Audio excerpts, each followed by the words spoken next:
국내 최초 프리미엄 남성 활력제 막스그라.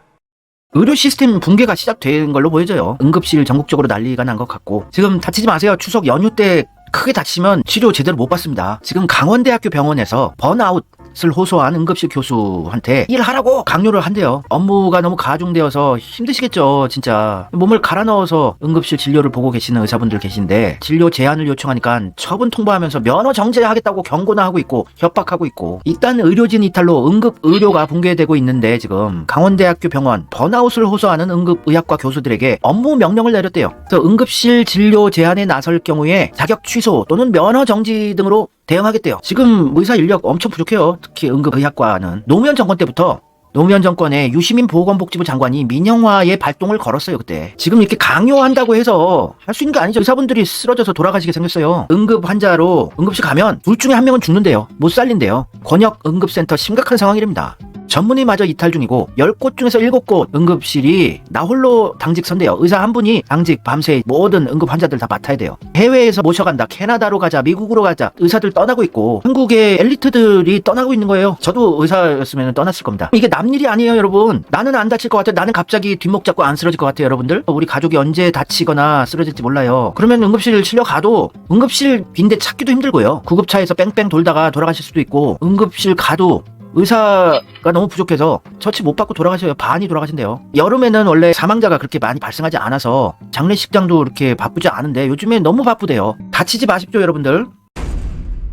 지금 의료 대란 실제로 체험하신 분들이 커뮤니티에 글들 쓰시는데 읽어드릴게요. 큰아버지가 아침에 가슴이 답답하다고 호소하시며 쓰러지셨고 119 구급차 타고 가는 중에 심정지가 와서 CPR을 하면서 병원 몇 군데를 도셨대요. 근데 결국 돌아가셨답니다. 응급실 못 잡아가지고 구급차 안에서 돌아가신 거죠. 그래서 지금 장례식장 가는 중입니다. 돌아가신 큰아버지의 큰딸이 대형 병원의 수간호사임에도 불구하고 다 소용없더군요. 부모님 안부전화 자주 하시고 다들 아프지 마세요. 지금 70, 80대 고령자분들 오늘 내일 문안 인사 드려야 되는 상황이에요. 언제 갑자기 또 안 좋아질지 모르는데 큰일입니다. 여러분들, 문재인 임기 때 의대 중원 하자고 했는데 의사들이 막 시위하고 파업하고 이런 것 때문에 아직도 의사분들에 대한 나쁜 인식을 가지신 분들은 생각을 바꿔먹으셔야 돼요. 문재인 윤석열 한패입니다. 문재인 윤석열 홍석현과 이런 민족 반역자 내국 세력들의 조종을 받는 바지 사장들이 의료 민영화를 예전부터 빌드업을 해오고 있었어요. 노무현 때부터 유시민 보건복지부 장관이 의료 민영화의 기틀 처음 시작을 법안 발의했었고, 문재인 때도 계속 하고 있고 지금도 하고 있는 거예요.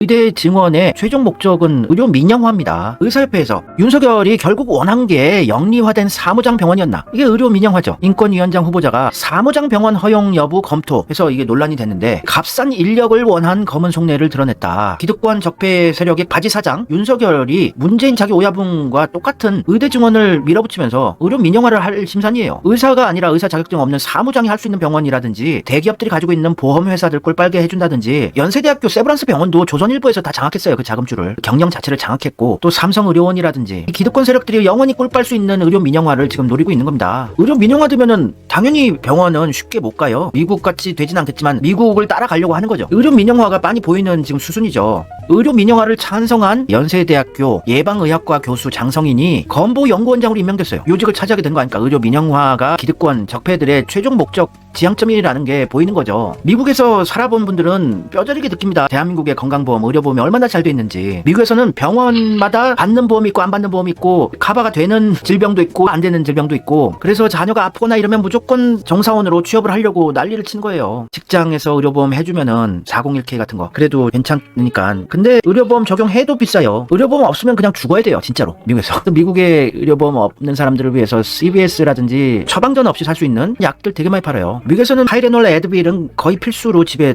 다 준비해놔야 돼요. 응급의학 관련된 것도.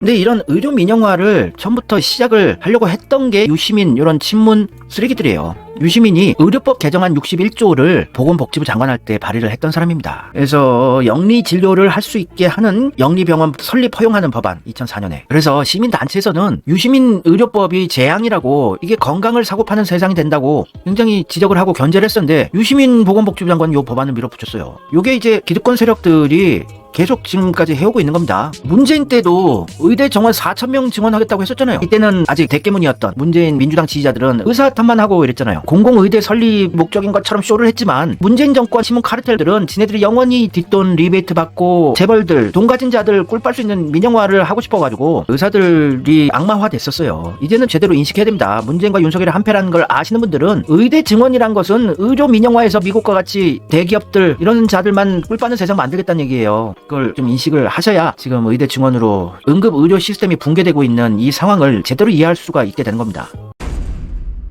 하여튼 문재인 임기 내에 달성해내지 못했는데 자기 꼬봉 윤석열 통해서 다시 밀어붙이고 있는 상황이죠. 자기가 임기 때 못했던 거를 자꾸 자기 꼬봉 통해서 밀어붙여요. 임기 초반부터 광화문 시대 연다면서 청와대 떠나겠다고 계속 했었잖아요, 문재인이. 그게 내각제로 가기 위한 첫 싹득이죠. 제왕적 대통령제를 상징하는 청와대를 떠나야 내각제견하고 국회에 힘을 실어줄 수 있으니까. 그래서 자꾸 청와대 떠나겠다고 했지만 자기 임기 내에 실패했고 자기 꼬봉 윤석열 통해서 청와대 이전은 또 이뤄냈어요. 이번에 의대 증원도 임기 내 실패했지만 자기 꼬봉 통해서 또 밀어붙이고 있는 상황이란 걸 인식하셔야 돼요. 그래서 문재인이 아꼈던 김한규 같은 이런 수박들이 문재인 임기 때 계속 의료 민영화가 연상이 되는 법안들을 계속 발의를 했던 거죠. 이재명 당대표는 국회의원 되자마자 민영화 방지법을 발의했는데 김한규 얘가 완전 문재인의 꼬봉이에요. 이소영, 강훈식 이런 친문 수박들이 국민의힘이랑 의료 민영화로 가는 고속도로 깔고 있었네. 의료 민영화라는 게 빤히 보이죠? 의대 증원이 무슨 공공의대를 설립하고 의료 취약계층들을 챙기려고 그런 게 아니고 의료 민영화 하려고 이 짓거리를 해왔다는 거 예전부터. 또 세계일보 기사 400만 명이 이용해도 기득권에 막혀있다. 해법 찾은